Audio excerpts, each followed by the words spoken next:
What's up, my friends? Thank y'all for joining again today.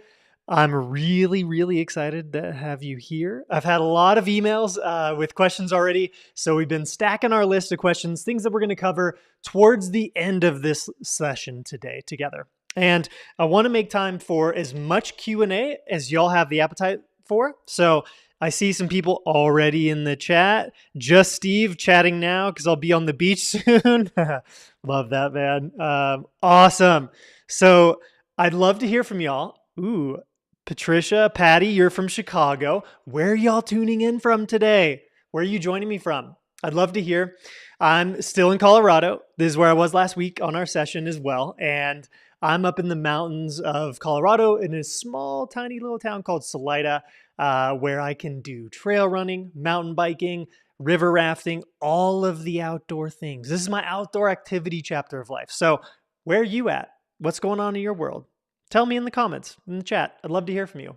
And as y'all sort of begin filtering in here, ooh, we got a bunch of people. Carolyn from France, yes. Peoria, Kirk, nice. Sunny in Germany, Melissa in Alberta, what? All right. Natasha, Berlin. Berlin has a sweet spot in my heart, always. Oh, this is awesome. Grays Lake, Illinois, Cynthia, nice. Glenwood Springs, Courtney, what's up? We're not quite neighbors, but maybe 4 hours away from each other. Love that. Brianna, Nicaragua, Cripple Creek, Gregory, nice. Courtney, you've been to Salida. Love to hear that. Awesome. Cool. You guys keep sending the good vibes. Thank you, Sandra, South Africa. This is awesome. I seriously love doing these live streams, and I promise I won't blabber here for too long, but I've been getting a lot of feedback that y'all enjoy these too. So I want to hear your questions. Whenever you have a question come up, my plan for today in our session is to really spend time just showing you what my AI content creation process looks like. And what that means is I'm going to show you my free tools. So there's some free tools on my blog that'll be forever free. And then there's tools that are inside of WriteBlogger, which is my more robust, powerful platform with every tool that I wish I had when I started blogging and the tools that I use today as a blogger. So WriteBlogger is the place where you'll get the supercharged stuff. You can try every tool for free. We have a free plan that gives you, depending upon the tool, somewhere between 2 and 3 uses per month or so. And then unlocking unlimited access to them is just $29.99 a month. This is not a sales pitch webinar at all. That's all I'm doing, talking about my products. But I'll be showing you how to use them, and you can use them for free. I recommend actually using them as much for free as possible before you do paid tools. That's always been my philosophy with how I test out tools and the ways that I can improve my writing process, my blogging, promotion efforts. I really like to test out free tools, get the most out of them first before paying for anything. So that's the advice I'd give to my friends, my family. That's the advice I'll give you too. But this is awesome. I really appreciate y'all here. Sunny, are you going to show WriteBlogger? Yes, I am going to show WriteBlogger. We'll be using that primarily since there's a lot of similarities between the free tools. I'll give you a little preview here. The free tools that you're going to see, where's my cursor? Here we are. So these are the free tools that you'll see on my blog, ryrob.com/tools. I think there's 29 of them today, ranging from article writers to keyword research, idea generators. My favorite one here, the YouTube video to blog post generator. There's a lot of stuff here. So I really recommend testing the water as much as you can with free tools. And my personal favorite, let's see here. I want to come back to just me. There we are. All right. So I'll show you WriteBlogger. That's what we'll be spending most of our time in during this session because that's the tool suite that I use myself the most. And there's a bunch of advantages of using WriteBlogger over just my free tools, including one of them is that there's a content dashboard. So I'll go ahead and I'll show you guys the content dashboard here. This is one of the biggest benefits of if you are serious about using AI to help enhance your writing process or do other things as a creator. This is a great benefit of using a tool like WriteBlogger. This is just the one that I use because I built it for myself. And you have this dashboard here of everything that you've ever made. You can filter it by the tool that you're using. So you can see just the things that you've made with, say, the YouTube video to blog post generator. You can search, find things that you've maybe gotten started on, or if you have an assistant who's using your account or helping you to create some content and just queue things up for you, first drafts, they can pop in, add stuff, do things for you, fill out all the prompts, all the stuff that takes a little bit of time, and then you get to just swing through, grab them, paste them into your blog, your social accounts, wherever you're going with your inputs. So this is one of the benefits of Write Blogger. But before we dive in, before we dive into the actual tool usage here, I want to just set up a little bit of a reminder for y'all. In the comments, if you have any questions, please ask as soon as you have them. I know that these things are often very fleeting. We're going to be covering a lot of ground today. We're going to be moving through some different activities here. And so it's easy to forget stuff. So don't hold on to your questions. Please ask them when you have them, when they come up. And then I will be keeping an eye on the chat. And during the last section of our session here today, I'll be answering as many questions as I can. I got a few really good ones ahead of this session from readers and viewers from last week's live session who I'll be prioritizing. And then we'll jump into all of the questions you got here as well. And I see y'all are already asking some questions because you're awesome. Thank you. I love to see this. Cool. Very, very cool. So, Meisel asked, just real quick, what LLM are you using? So they're asking about which language learning model powers Write Blogger. And today we use a combination of all the biggest models. OpenAI is primarily the one that we use. We also use Claude 3, their latest model, and we try out some other different models here and there too. Gemini for different things. Cloudflare has what's called Workers AI. So we use that for some of the free tools on my blog as well. And essentially what we do is we cherry pick the best features of each different LLM that's out there. So OpenAI just recently came out with ChatGPT 4.0. That's what we're calling it, right? And that one is really, really good. It's very fast. It's pretty close to the standard 4.0 model, GPT-4 model. And we've been seeing a lot of really good results with it. So we use a combination of models is the short answer. And certain models are better at different things. And so we spend a lot of time testing this stuff out and seeing what's working best. But that was a quickie question. So we'll hold the rest of our questions for later on in the session. And I'll keep an eye on them. So please keep asking. But today, what I'd like to do with y'all, instead of just writing a blog post for myself, which we could do, I'd rather write a blog post for one of you. So I'll leave a little bit of time here. I'll give you guys 30 seconds to a minute or so to chime in the chat. What is either a topic that you'd like me to show as an example, how I'd create a blog post for your topic, if you have a specific keyword phrase or topic angle already in mind that you've been wanting to blog about. Maybe you just haven't gotten around to doing it. You're not sure how to approach it. That's kind of what I'm hoping to do with this session with y'all today, is create something that'll be useful to you. And after our live session, you'll just send me an email. I'll send you a link to the post that I create using Write Blogger here as our tool.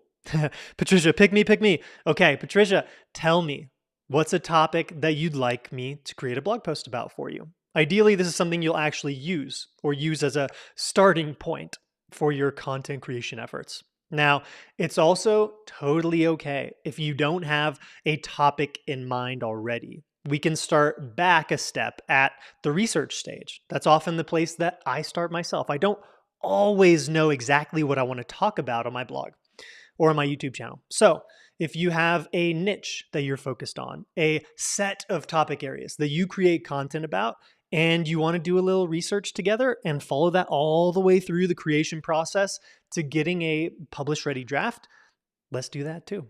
There's no wrong answers here. And we're going to spend about the next 30-ish minutes on this, 35 minutes on this, so that we can allow for at least 15 minutes or so of live Q&A together. And then we'll have to save more time for next week. I will be back next week, same day, same time. So again, if we don't get to your queries today, keep in mind, we'll be able to do it next week. So I see some suggestions coming in here. This is awesome. There's some really good stuff here. Natasha, how do you create a blog post for destination-based event planning? Let's see. Okay. Destination-based event planning. I would like to see something a little more specific here. Destination-based event planning. I'll think about this one. I'm not 100% sure how to approach this without spending a good amount of time researching. And this is also a decent amount out of my own wheelhouse. So I'm going to think on this one while we look at some other suggestions. How to create a home staging strategy for the DIY. That's a cool one. Getting started in cybersecurity for IT pros or people wanting to switch careers. This is a really good one. 5 ways for ghostwriters to hit it big. Ooh, that's a good one too. I like it. I used to do a lot of ghostwriting myself, so I resonate with that one. Training board members to feel confident as fundraisers for nonprofits. Oh, that's awesome. Intersection of AI and mindfulness. Wow. Okay. Thank you guys. This is awesome. This is going to be a lot more than I can cover just in our session today. So there will be some spillover. I would love to invite all of you back next week, same day, same time, same place. Well, not same place, different link, but keep an eye out because I'm going to do this session again. How to meet people while solo traveling. I'm partial to this one because I love doing a lot of solo traveling. So this is great stuff, you guys. Please keep them coming. And what I'll do for you, if we don't get to your post today, I'd love to connect with you over email, and then I'll be able to work with you on something outside of this. Perhaps a quick Loom video showing you how I'd approach it. But I want to make sure that I help everyone who chimes in here. So please keep them coming. But I'm going to choose one just to get started with here. I'll just be really honest with you. I resonated deeply with the topic of how to meet people while solo traveling. That is something that I'm personally interested in. And so this really comes back to how you choose topics to blog about and how to choose a niche to create all of your content in. It really helps if you're creating content about topics that you personally care deeply about, things that you're interested in.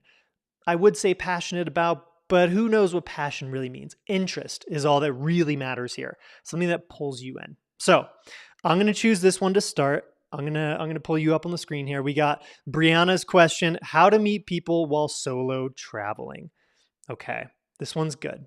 I like it. So we're going to use this as an example to do our first post. Now, I'd love to also hear if you have some general themes that a niche that you create content in. I'd like to do the next example showing you how I'd start back at the research process.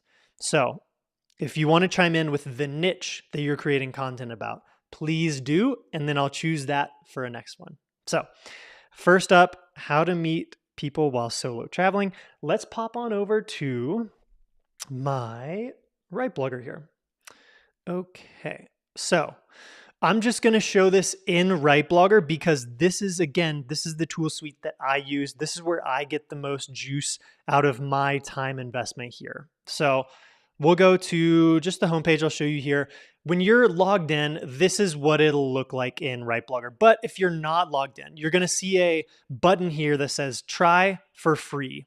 And if you don't yet have an account, click that button, create a free account. There's going to be a couple questions that tells us about who you are, why you're here, the tools you want to use, what your goals are as a content creator. And that's going to help us really path you towards using the right tools over time as a Right Blogger user, whether you're free or paid. That's something we want to offer to everyone. So once you're logged in, what I'll do is I'll come over to tools here. Now, I'm a big fan, first and foremost, of doing keyword research, even though we've got Brianna's question here, how to meet people while solo traveling. Solo traveling. This is essentially what I'm doing is I'm hoping to validate that, okay, this idea isn't just something that exists in my own head only. This is something that other people are also searching for answers, for guidance, for help about. And this is what I'll usually begin my process with, even if I know this is a topic I want to write about, just to see how many other people are actually spending their time searching for these kinds of topics. And again, this is a very long tail topic. It's something that is really specific. And so we can see the AI of our keyword research tools is spinning and searching and searching and searching here. And this might even be too specific to actually generate quick results using keyword research. So let me hit refresh, and I want to try just solo traveling here and see how that goes. There's also a chance that, okay, so oftentimes our tools, when they get a lot of usage, it does slow down a little bit. So here we go. We've got, when you do just solo traveling, what you're going to see is you're going to see a ranked list of the keywords based on volume and then competition. Now, how I like to filter this is I usually like to flip this, and you can filter based on which terms are most or least competitive. I like to see least competitive and then sorted by volume. And so you can see here something like solo travel Japan. It's suggesting, you can ignore this little mess up here. This is just kind of the way that keyword tools function. It uses real things that people type into Google search, right? So that's going to be weird sometimes. But you can see here the low competition stuff with solid volume.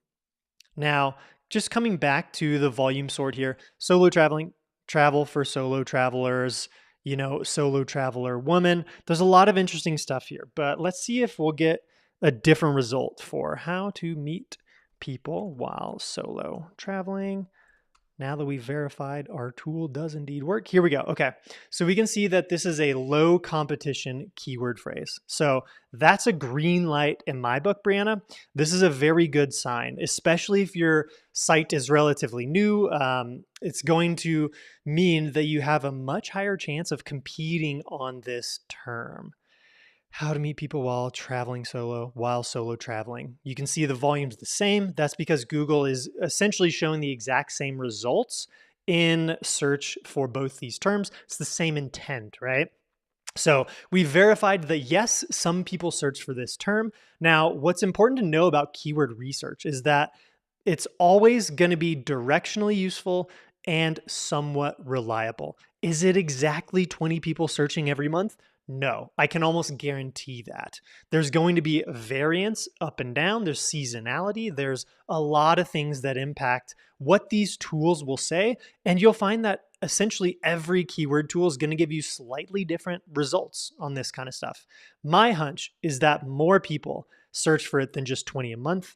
But let's take to Google how to meet people in Denver. That's hilarious. How to meet people while solo traveling. I swear I didn't search that. I can meet people in Denver by myself, no problem. So here in our search results, we can see, I just want to see what's showing up top here, and Reddit. This is a really telling sign. Now, what this tells me is that a lot of people seek answers from real humans on this topic, which is another good thing in the age of AI and SEO here. There could be something like an AI overview answer on Google search for this at some point in time. But right now, what we're seeing is that it's really valuing people-to-people answers and recommendations here. So when I'm looking at something like this search engine result page, a SERP, I'll take some notes on what the titles are that are working well. And this one starts with tips. So tips to meet people while solo traveling. This is a great title here. Like, this is probably a Reddit post by someone who's a content creator, a travel blogger, someone that knows this space themselves very well, and they're offering up some of their own answers throughout this thread. That's my hunch. The people also ask questions are going to be great places too to gather some insights. But let's say, here's another from travel blogger, the soloist.travel. Cool. We can see gathering some inspiration here from the ways that other people approach the topic. I really like this, non-awkward ways to meet people on the road. That's a really good one. And then I like that there's a number here. To me, something like X number tips feels like a really good way to approach this. So we've done a little bit of poking around here. This is an abbreviated version of how I like to spend some time figuring out just how to approach a topic in a way that's going to resonate with real people. That's the goal. So let's come back to our tools and let's say, all right, we've validated this keyword research. People search for this. We understand how people are searching for this and what some of the answers are that they're seeking here, how they think about getting the answer. So let's just grab this topic here. You can grab it here from the tools as well. And just kind of one click, go over to generate article. It pulls in that topic. This is the title. And this is the article writer tool. Again, this is going to be pretty similar to the one that you can find on my blog. But the one inside WriteBlogger is essentially a supercharged version with more options. It's a lot more powerful. We use a higher model of OpenAI's GPT on it as well. And there's just a lot more options. So I would recommend, even if you're creating a free account with WriteBlogger only, use this article writer as much as you can. So we'll paste this in here, and then I always toggle on the edit outline. We leave this on by default. So if you don't want to edit the outline, if you're in a hurry, or you want to just completely take your hand off the wheel and trust AI, close your eyes while you're driving, you can turn that off. But I recommend keeping your eyes open. This is where you, as the creator, really have the opportunity to shape and curate the direction of your content by editing the outline. So I'm assuming, Brianna, you're a travel blogger of some sort. Perhaps you have experience meeting people while solo traveling would be my hunch if you're wanting to write about it. So I'm guessing that you'll have some stuff you want to contribute here. We can turn on include links. You can include images. This will just include stock images. But for something like this post, I'm going to recommend, Brianna, that you really spend the time and pull in some of your own images from solo traveling. Maybe a selfie of someone that you met and made friends with while traveling. Real-time knowledge here. This is a good one if you're creating content that's going to be somewhat news-related, timely, covering current events. For this one, we're not. This is a pretty tried and true thing here. For the tone and writing style, this is another area where if you're using AI in your content process, it's really, really helpful to curate it. And inside WriteBlogger, we have the ability to add a few different my tones. And the my tone functionality essentially allows you to either upload a writing sample in your own voice, in your own style, in your own tone, or just paste in the link to some blog posts that really capture the way that you want to write and that you want to train this AI behind the scenes in WriteBlogger to write on your behalf. So these are the kinds of little things here that do make a really big difference in terms of setting yourself up for success with first draft content like what we're going to create here today. And under the advanced options here, we've got length. I'm just going to keep this as automatic for the sake of this example, but you can go all the way up to very long. And what I've found is even leaving automatic sometimes gives you quite a lengthy post, especially if your outline's really robust. Point of view, let's say first person, I'm assuming this is a travel blog, right? And then keyword phrase. This is going to be the same thing in this case as the topic. So I'll just paste that in here. How to meet people while solo traveling. This is what we want to rank this content for. And so this field's really important. Please don't leave this blank because this is going to help really shape your article's first draft for SEO friendliness. Target audience, solo travelers. Additional instructions for outline. This again, Brianna, is where you want to like swing through and add at least some of your own bullet points, ideally, if you have them in mind already. It's okay if you don't. That's part of the purpose of what AI is great at, is generating examples, ideas, helping us figure out how to approach a certain topic. But if you have a strong conviction for something that you know you want to include, please do. Additional instructions. Something I really like adding here that I've noticed a lot lately is just really sets the tone for formatting of an article in a way that I really like. And I'll say, apparently I can't talk, think, and type at the same time. So one sec here. Include list formatting as much as possible where appropriate. And this gives the AI permission to use list formatting, which is very, very helpful from a reader perspective because your eyes will be drawn to things that are in lists, bold formatting, italicized formatting. These are the kinds of little things that help a lot. Now, this is a new feature inside WriteBlogger, add knowledge. If you have some sort of post that you've either written, a video you've written, or a video you've made talking about this topic, or something that you've just found online that's really helpful and insightful to this topic at hand, you can go ahead and paste that knowledge source URL in here. You can also just paste it as text, and you can also just pick things from your library. If you've already uploaded some content related to solo traveling, let's say, you can just hit use all knowledge and it'll use all knowledge. But this is not knowledge that's relevant to this topic, so I'm going to wipe that out. Now, let's generate this outline. And what we're going to see here is that the outline generation process usually takes somewhere in the range of 10 seconds. We're bundling up all this info you're putting in here, packaging it together, and sending it along with our prompts, the things that we've really curated and trained and spent a lot of time teaching our AI model behind the scenes so that it can come up with an outline like this. We've got the title, intro, and then here we go. This is our first section, embracing new opportunities. So this is a really good start, engaging in group activities. This has got to be, from my experience solo traveling, this has got to be the number one for me too. Doing something like a yoga class or a workout class or a hiking group, a running group. These are the kinds of things that really do it for me when I want to meet new people traveling. So I like this. Ooh, this is cool. Okay. Nurture genuine connections. All right. Attend social events, local hangouts. All right. So we've got essentially 4 real tips here. Okay. 4 tips. I think that's a pretty solid starting point, at least for this example. But here's what I do, Brianna. If you have stuff that you feel like is missing, go ahead and just add that outline item. And let me just see, like, I'll just come up with, I'll add an example here just for myself that I was talking about. Do yoga classes. Why not? I like that. That's not going to resonate with everyone, of course, but I just want to show you as an example here.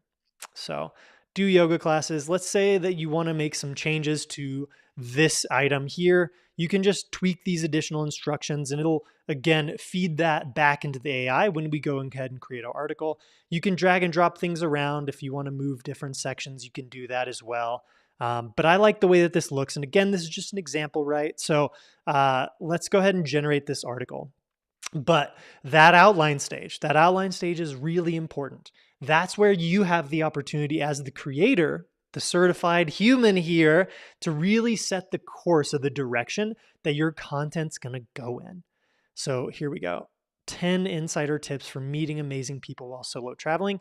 I'm not convinced based on our outline there's going to be actual 10 tips in here. Let's see about that. And this is, one of the funny things about AI. Sometimes it can start with a really aspirational, good sounding headline like this, and yet it can go off the rails. It can only give you, let's say, 6 tips, 5 tips. We'll see what happens here. And again, that's kind of the nature of working with any of these kinds of AI tools. I treat them as essentially assistants, very fast, easy to use assistants that'll generate good first draft content for you. So let's see how this one's doing. Be open and approachable, frequent local hangouts, attend social events. Okay, I think, what is this? Is this number 5? Yeah. We've got 3, 4, 5 tips here. 6, 7. If we want to call these tips follow up and stay connected, I'm not sure that's a tip on actually meeting people, supporting and empowering fellow travelers. Maybe, I don't know if we're talking about like on social media, connecting with people, but this is a great example of a post that doesn't quite nail the intent of what we wanted to start with here.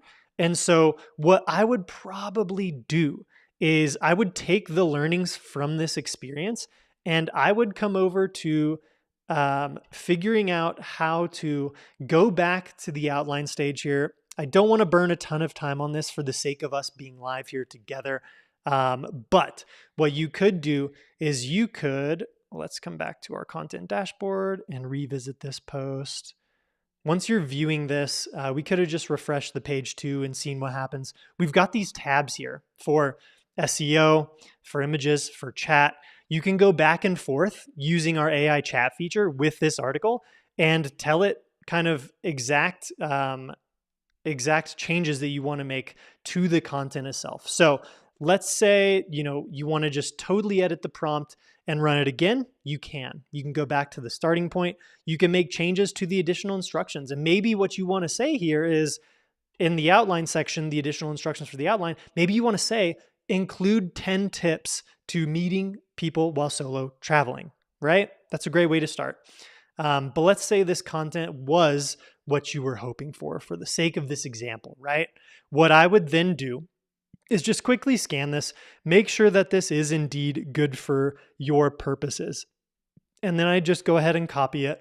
And I'd come over to my blog. Let's see where we're at. I think I've got a different post open. So let's pull open, add new post. This is just inside WordPress.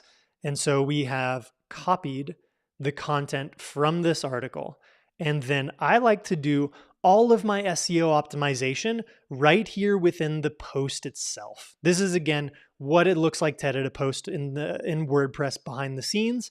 And if you want a primer on how I would go about optimizing this post, go ahead and check out on my YouTube channel, since you're already here, last week's live session. I showed an in-depth optimization process from start to finish, what I would do. So that's where I'd go. If you want to see how to tune this up, there's SEO recommendations from the Yoast SEO plugin. It gives you really actionable stuff to pursue. Let's just set the keyword phrase, how to meet people while solo traveling. And we'll see that turns to orange. So that already takes it up a notch. Basically what you're getting with this first draft is you're getting something that is a very, very good starter. And the more details that you give the prompt, the better this content's going to be. You can see that even me, someone who spends a ton of time with this, didn't nail it on the first go round. So I'd probably hit this edit and run again. And then I'd go back and say, hey, write these specific 10 tips. Maybe I'd even do the research myself and just kind of spend that 5 minutes figuring out, all right, what are the 10 tips that I do want to recommend to people? And I can promise you this article is going to turn out even better after the fact. So Brianna, if you want, I would be super happy to rerun this article for you and give you it with kind of the 10 guaranteed tips. If you want to send me an email, I am Ryan at writeblogger.com. If you don't have a WriteBlogger account yourself, send me your tips to that email address right there, and I'm going to rerun this article for you with your tips so that I can give you something really good and actionable right here. Okay, there we go. So I don't want to dive super deep into all the optimization weeds here. I'd rather do another example of how I'd go about creating some content for one of y'all. And for this example, let's see where I am here. For this example, I would like to do, let's go full screen. If I can figure out my controls here. Here I am. Okay. So for this next example, what I would really like to do is grab one from people who placed in their niche, the topic areas that you like to blog about, and then we're going to choose a topic together here. Natasha asked real quick, this is a good question. If you use, let's pull you up here. If you use the rerun feature, does it keep the previous draft as well? Yes, this draft will be saved in your WriteBlogger account, so you can always compare and contrast between different draft posts you create. That's really important here. And sometimes even maybe you'll want to cherry pick some from each. That's something that I notice happening as well on my end. Okay, that was a really good one. Okay, so now let's fish for another topic together, shall we? Let's see here. All right. Courtney, we've got, it's good to see y'all actually chatting with each other too. This is awesome. Okay, let's see. Quick question from Courtney. If the search is low, 10 or 20, does that mean competition is low and it's a good subject? Or does that mean no one is searching for this? Okay, so as I said, always take keyword tools with a grain of salt. You want to pair doing keyword research with looking at what an actual Google search result page looks like for that search phrase too. So do that search, see how many results there are, see what kinds of results are ranking up there. You'll definitely get a sense for, if there's only 1 million results, that's really, really low from a Google search perspective. So that to me would suggest that there's not many people searching for it.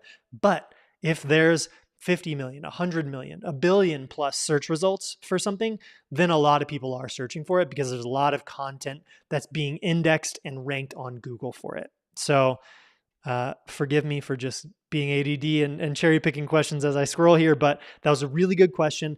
I like pursuing long tail keywords that have less search volume, and less is a very objective thing, right? So for me, something with low search volume on my blog that has a high authority and I get a lot of traffic already since I've been doing this for so long, low to me would be 1,000 to 5,000 monthly searches usually, maybe dropping down to 500 or so, but low for most people, especially on the newer side, the beginner side, the intermediate stage of blogging, that's going to be kind of anywhere between, let's say 100. I mean, it can go as low as you want. If you get something really niche and long tail that's related to your product, your service offering, that could be a really good topic to pursue. If you see that the keyword tools are suggesting and your searches on Google suggest that real people are searching for this, and it relates to something you offer, that's the kind of sweet spot stuff where the purchase intent is high. That's really good stuff. I would suggest even if tools say 10 or 20, that you still consider pursuing it. But low can go anywhere up to, let's say, 1,000. And you want to see that low to medium competition. Okay, I got to put a moratorium on myself here on answering questions all rogue status. We're going to come back and do some questions in about another 5 to 10 minutes. And I want to just do one more quick example here. We've got, this is such a good one. Dinky Bakers, how to get children to read through cooking. I'm not 100% sure what that means exactly. How to get children to read through cooking. Maybe a way to approach that would be how to get children involved in cooking, or is this more about how to get your children occupied reading a book while you're doing the cooking? So I'll leave you with that question and we can take this offline or to our session next week to pursue. But yeah, Brianna, thank you. Okay. Carolyn, we have a really good one on herbs for chronic inflammation. Courtney, we've got nonprofit fundraising. There's some really good stuff here, guys. I'm really torn. This is hard for me to choose and leave some of y'all hanging here today, but I want to really work with y'all moving forward. So please come back next week and we'll do our best to get to as many of these as we can. But for today, I'm gonna grab Courtney's nonprofit fundraising here because this is a fantastic niche. I think this is also a really great one that connects clearly to a business offering, right? So if you're a nonprofit fundraiser, you're thinking, how do I create content that brings people to my site, to my YouTube channel, right? To hire me as someone to help with nonprofit fundraising. So let's pop back over to my screen here. And we're gonna come back to what I like to use for this purpose, keyword cluster tool. And again, there's a free version of this on my blog that you can play around with too, but this one again is free to try inside WriteBlogger. So what our purpose here is, nonprofit fundraising. Why I chose the keyword cluster tool over the keyword research tool. Keyword research is great when you have a bit more of a specific focus that you already kind of have in mind. Keyword research is best for validating topics. If you think you've got something you want to create content about, use keyword research to figure out the best way to approach it and see how competitive it's going to be, how many people are searching for it a month. Keyword clusters are going to be a great way to figure out what are the general broader themes and topics, categories that I want to cover inside this broader area of nonprofit fundraising. And so we can see we're off to the races here. Online fundraising strategies. This is pretty cool. Event-based fundraising ideas. Donor engagement and stewardship. fundraising, campaign planning, board and volunteer management, nonprofit marketing and branding. Oof, there's a lot of gold in here. And Courtney, again, I want to offer to send you this, and then we're going to create an article here in a second. But I would love to send you this to help with your content creation planning. But let's just pick one here. For the sake of our limited time here, I'm just going to choose one, and I hope this will be useful to you. Event-based fundraising ideas. Okay, so I really like this one here.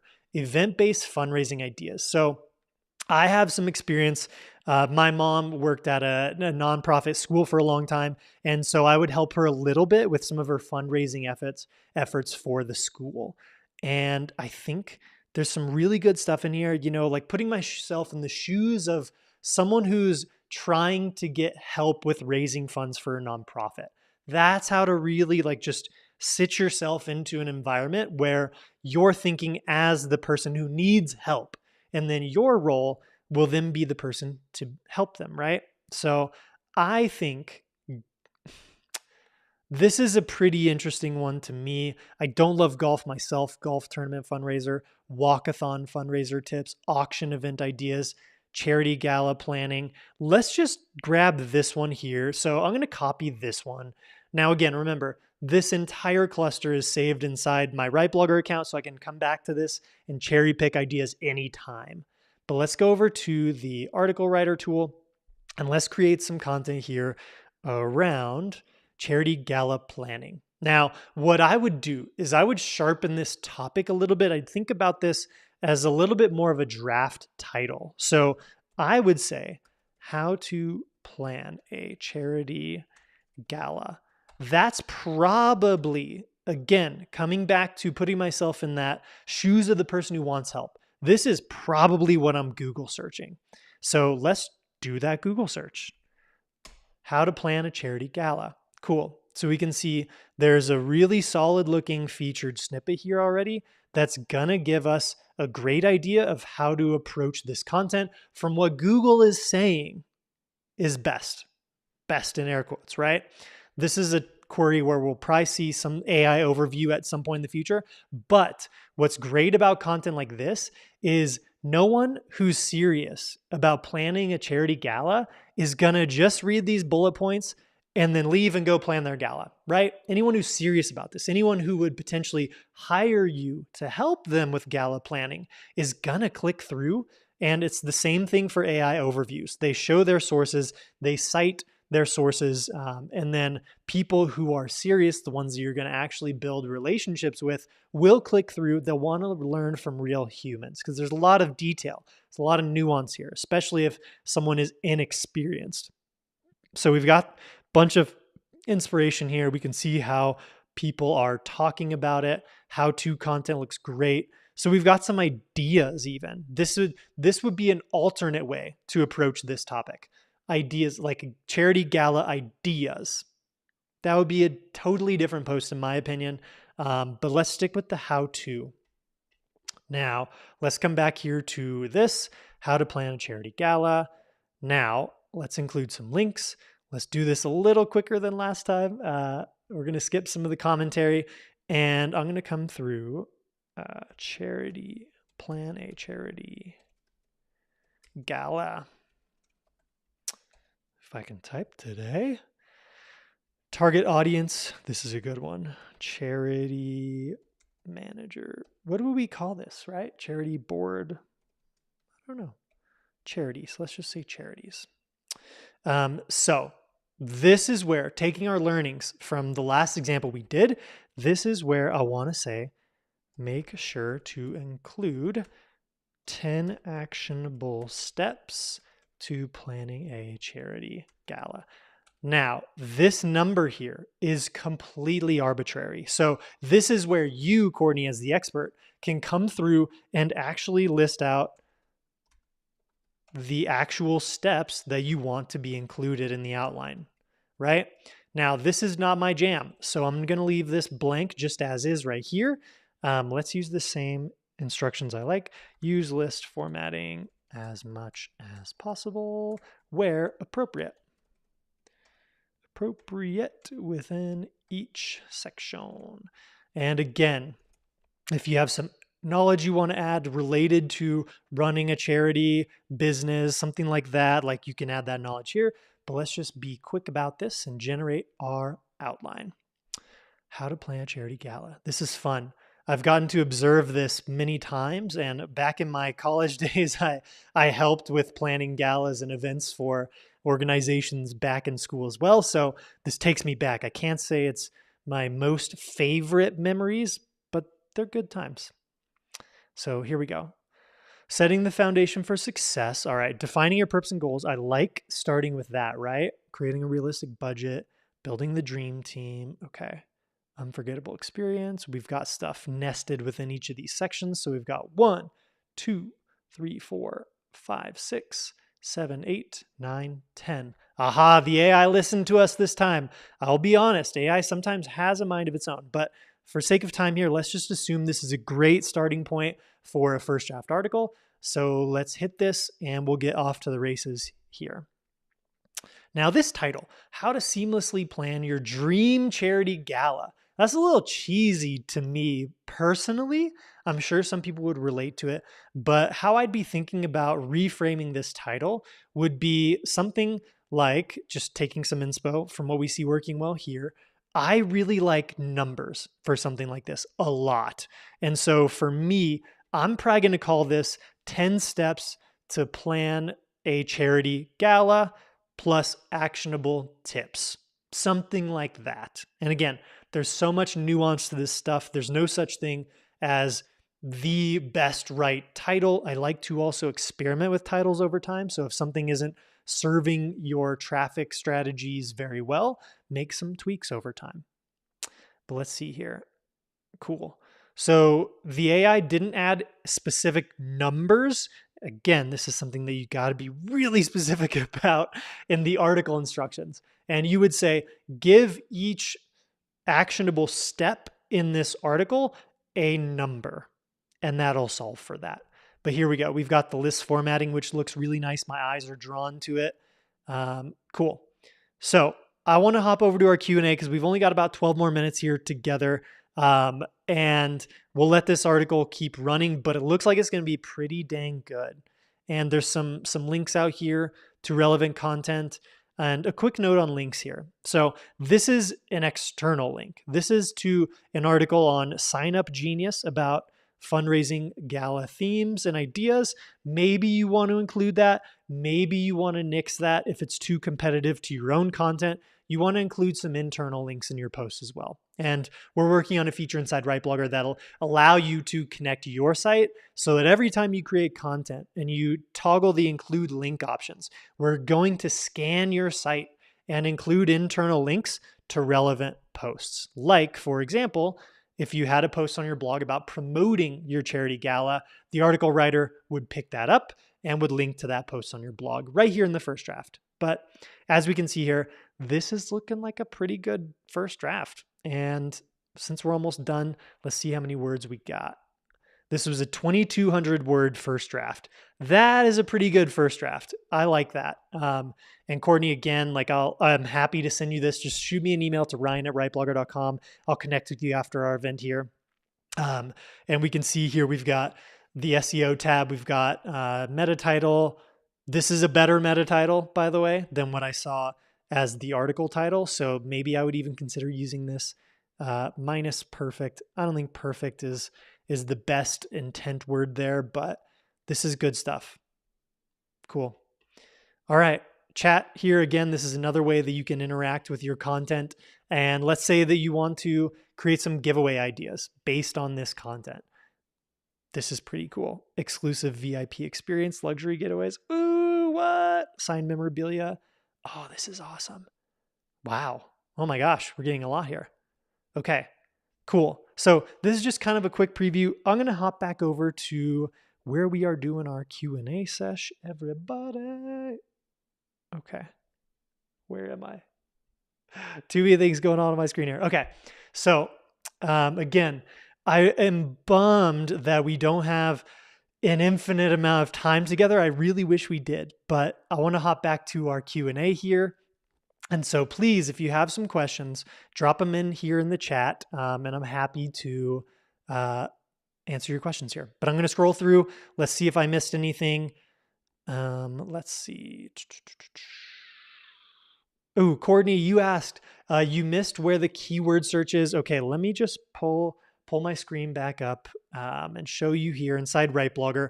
On this left-hand dashboard here, there's going to be a scrolling place where all of our tools are.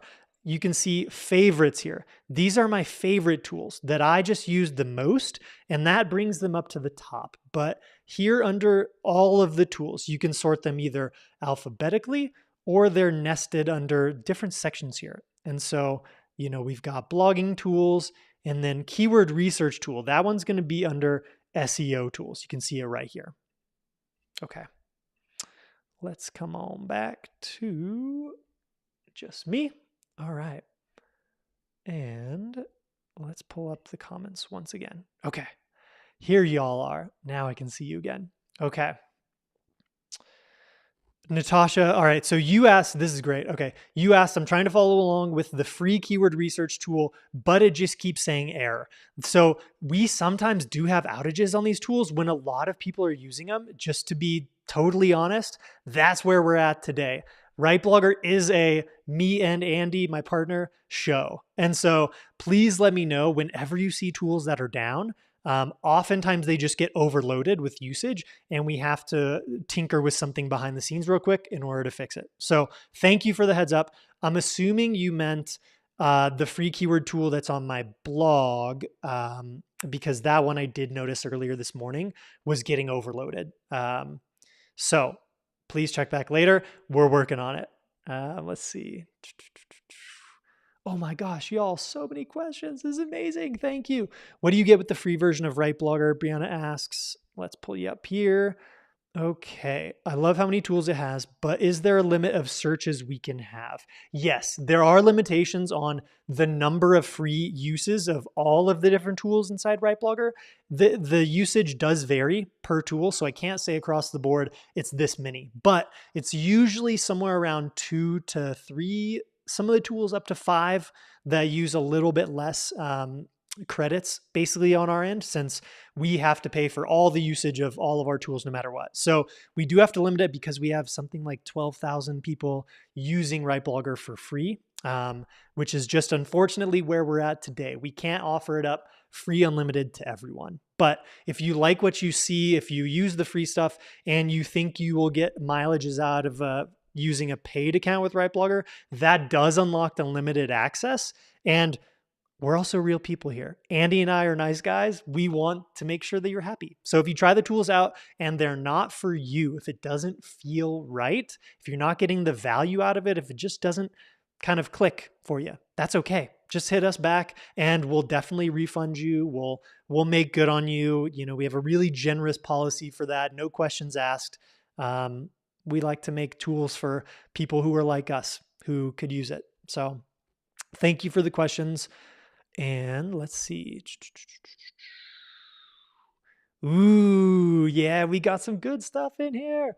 If it's a subject that isn't searched often, you can build credibility on that topic as you don't have as much competition. Yep, that's very good advice. Let's see here. Let's remove that one and jump down to our next question. I agree with that sentiment, by the way. It's a great way to build up your brand, your authority within a space by picking a super niche topic. And rather than saying, I'm a business coach, that's really, really broad. Really narrowing your focus to, I am a nonprofit fundraising coach. That's pretty awesome. If you want to get even more specific, I'm a fill in the blank nonprofit fundraising coach. You work with a certain type of nonprofits. That's really cool too. That's a great way to really build your brand. And even though there's going to be less search volume, less people looking for consultants and help in those spaces, what you can do is become the go-to person for a community of maybe it's, thousands, tens of thousands of people. And then from there, that gives you an opportunity to begin expanding over time. But starting in smaller niche markets where you can build your name, your reputation, get people who either hire you, purchase your courses, purchase your tools, work with you in some capacity, that then give you great reviews and are happy with you. That's going to be super useful stuff for building your personal brand. And you'll also learn about how to help these people in a really tactical, hands-on manner, which allows you to then be a content creator. You can do things like create videos that teach best practices for something like how to plan a charity gala, right? That kind of a video I think would do really well on YouTube. Pair that with a blog post on your site, have some social media posts about it. That's the kind of recipe that I'd approach if I were in your shoes. All right. Let's come back to you. Ooh, this is such a good question. Purple Pig Invest Interiors asks, what about Google penalizing content that is entirely written by AI? I'm so glad you asked this because in my opinion, if you go straight from running that article in WriteBlogger, ChatGPT, whatever you're using, and then publishing it, that is a high likelihood that if you don't spend your time editing, injecting yourself, your examples, your stories, your personality, the real lived experiences that you have, if you don't do that with the content you create, I can almost guarantee you that it's going to do next to nothing for you unless you already have a huge website and anything you publish gets readers just by nature of the authority of your website, which not many people I know. That's not even me.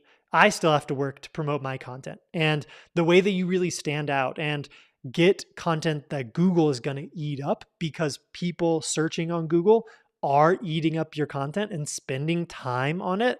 Those are the signals Google's looking for. That is where the blend of AI and human really comes into play. So AI is great for first drafts. It's great for repurposing content, taking something like if you make a YouTube video and generating a blog post from it. We have a tool for that inside WriteBlogger that does it in just a couple of clicks. Those are the use cases for AI where you then get a first draft. And that is where you spend minimum half an hour, please, with it to make it you, to weave in your own examples. Start with the introduction, the conclusion, and really weave in your personality there. Even if you use the My Tone feature and you get a piece of content that sounds pretty close to you. I don't know about you, but anytime I read something AI, I just know it. I can feel it. And so this is where you come in as the creator and have the opportunity to really invest in making your content truly great and representative of who you are. So you'll know what that feels like when you read the article. If the meat of the content, let's say the middle sections, are a little more AI-ish than the intro and conclusion, that's okay. But for my personal recommendation, when I really want to make a piece of content succeed, I'll do the AI first draft often.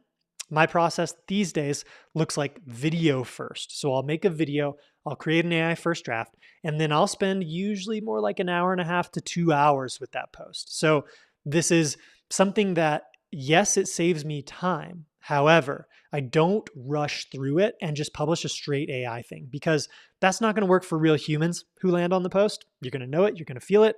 A lot of people are going to bounce. And that's not going to work for search engines either because search engines are optimizing for what humans want. That's at least the goal in theory. So if you create content that real humans connect with and feel like they're close to you, like they're listening to you, they're sitting in the room with you, across from you, that's really the factor you want to go for.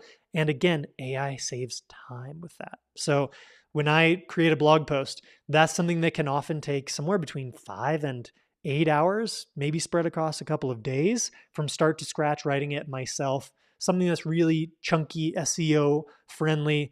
But when I use AI as a first draft, that does cut that process down to maybe a couple hours, something like that. So it does save time, but it doesn't replace you. Don't let it replace you. That'll be a mistake. All right. Ooh, this is awesome. Okay. More questions. Oh, so good. Thank you guys. This is awesome. Ooh, okay. All right. So I just wanted to pull you back up here, Dinky Bakers. Thank you for clarifying. I'm sorry we didn't get to your topic here today, but using cooking as a way to encourage reading by making super simple recipes and methods. I would love to hear from you. If you want to send me an email at ryan@writeblogger.com, we can take this offline and figure out, how I'd recommend approaching content for you, because I like that. All right. Oh, this is awesome.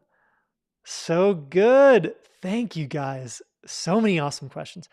Okay, Brianna, we've got, how would you edit the content that AI creates as to not be detected by an AI checker? A lot of clients I have for blog writing prefer non-AI written content. All right, so I did touch on this, I'd say a little bit. There's no shortcutting making your content more human. You got to spend time doing it, right? And what I noticed that AI often does is it uses a lot of silly buzzwords and terms like, let's delve into this digital modern landscape. That is so cheesy. So I would just identify things that look, sound, feel cheesy when you read it. Things that are repetitive. AI uses some of the same words a lot. Delve really all the time, but I can't tell you the last time I heard someone say the word delve in real life. So think about rewriting, especially introductions and conclusions, based on your own personal experiences and how you'd approach the subject at hand. But a quick note on AI checkers. So AI checkers are a thing, right? Like it or not, clients are going to use them. People that you know are going to be checking it out, especially if you're a freelancer, if you're a ghostwriter. And that is what it is. But I will give you this note. OpenAI itself has admitted that AI checkers are essentially kind of worthless. They're easy to fool. You can change a few words in a post and skirt around an AI checker. So I think about this as more like, what are the incentives here? Does it really matter if a post is detected as 50% AI, 25% AI? It's arbitrary. What's the number that's okay with you or that's okay with your clients? That doesn't really matter so much to me. What matters is that I get a piece of content that feels like it's mine after I'm done. And there's no shortcut for that. You got to spend the time with it. So, Brianna, the short answer to your question is that if you spend that time, that 30 minutes, very bare minimum, hour and a half, 2 hours ideally, with the content, rewriting some stuff here and there, adding in examples, weaving in your own stories, that's the kind of stuff that's really going to make this both look and feel real to humans and skirt those AI detectors too. Okay. All right. Yeah, here's a good one. Oh, next station, SEO, website copywriting, and LinkedIn. You are great today. Thank you for chiming in so much in the chat. Using AI only as an outline or idea bank. That's a great use case too. As I said earlier, AI is great for coming up with ideas, figuring out how to approach stuff, doing some research. Outlines are another great one if you're not sure how to approach a topic right. And then first drafts. AI will never replace us, but it's great for all these things along the way. And I'm looking at the clock for the first time in the last 15 minutes, and we're a little over, but I want to grab a couple more questions. I see some good ones here. All right. Ooh, Brianna, another good one here. Could you use this AI generator tools for specific cities and towns? For example, the best dog-friendly places in Calgary? Abso-freaking-lutely. This is another great use case for AI research, essentially. Now, it does help if you have an idea of what you want those places to be. However, see what the AI generates. Sometimes it's going to be great. Sometimes they're going to be a little iffy. And what I would just do is back check that outline, essentially, that you get from running that query using WriteBlogger with what you see in Google search results. Does it kind of align? Is there some overlap with the places that you see ranking in the top articles there? All right. Patricia, what if my blog is storytelling around my travel photos?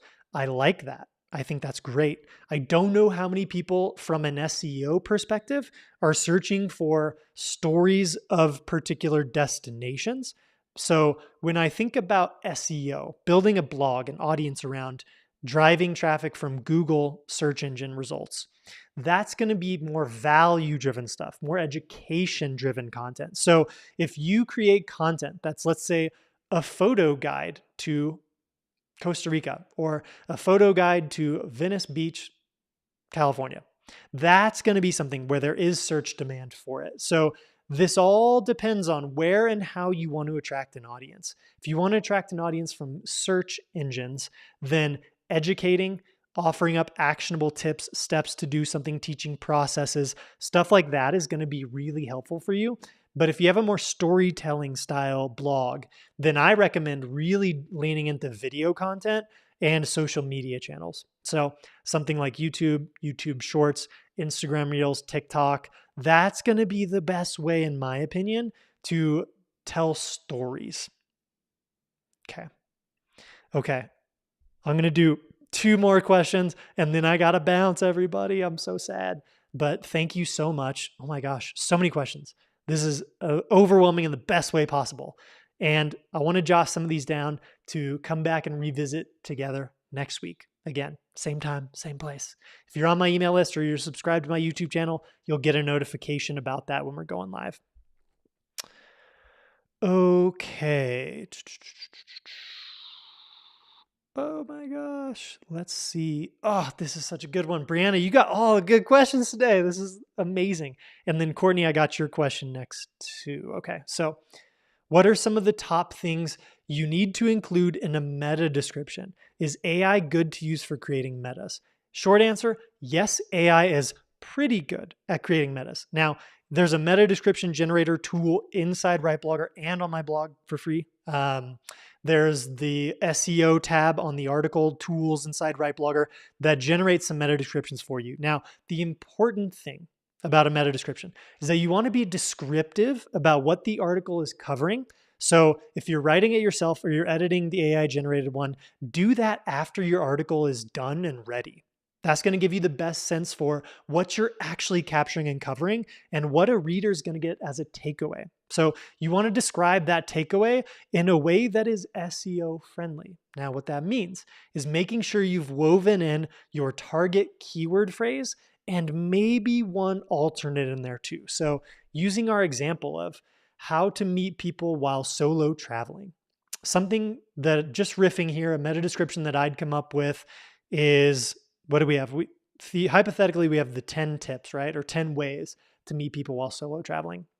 I'd come up with a meta description that's kind of like, here are my 10 favorite ways to meet people while solo traveling, period. Think outside of the box with these non-awkward ways to meet new friends. Something like that. Now, take into account that I'm totally riffing here. Maybe I'll see what inspiration I get from other results in Google searches and kind of piece together what feels right. But I want to make sure that I've woven in that target keyword phrase is the most important thing. And then that I've done an honest job of describing the content here. Okay, we've got one more here. Important question. What about Google penalizing content that's entirely written by AI? Okay, we did cover that one already. So I'll get to one more. We got Andy in the chat. Oh boy. Look out. I love this. Thank you. Okay. Cool. All right. Yes, we have a YouTube script writer. They'll give you a really great starting point. Actually, I use that tool a lot myself. My favorite tool is going from blog post to YouTube script. Now, it'll take a blog post I've already written. I have hundreds of articles on my blog, and it'll generate a script based on what I've already written in that article for creating my video. Really good for that purpose. So I'm going to grab one more question. Let's see here. All right. Let's see. Make sure to keep asking Ryan questions so we can never take a lunch break. I love it. Amazing. Oh my gosh. So much going on here, you guys. Thank you. This is so awesome. All right. I'm not seeing, okay, how best can, this is going to be our last question. Here we go. So how best can a ghostwriter writing an ebook use WriteBlogger? So Andy chimed in a little bit in the comments. We don't have an ebook tool yet because that's a serious amount of content. We don't recommend writing, let's say, an entire ebook that can be 50,000 words, let's say, in just one shot. We would recommend taking it step by step. Now, the way that I would do this is I would write it as essentially a series of articles. So I'd use the article writer tool and think of that as a chapter, right? There's going to be no shortcut to creating an ebook without injecting yourself into it. I would never want to read an ebook that was entirely AI written myself. So creating something that gives you that foundation, a starting point, can be helpful. But then you want to weave in your own stories, especially a book. A book is all about your stories. It's about you, what you bring to the table. So weaving in your own life experiences, examples into that content at a slower pace is going to be the way to approach this. Now, that being said, we may do an ebook tool one day if we have a lot of requests for it. So if you want to request that, just go ahead and leave that one for us at feedback.writeblogger.com. And I'll drop that in the chat.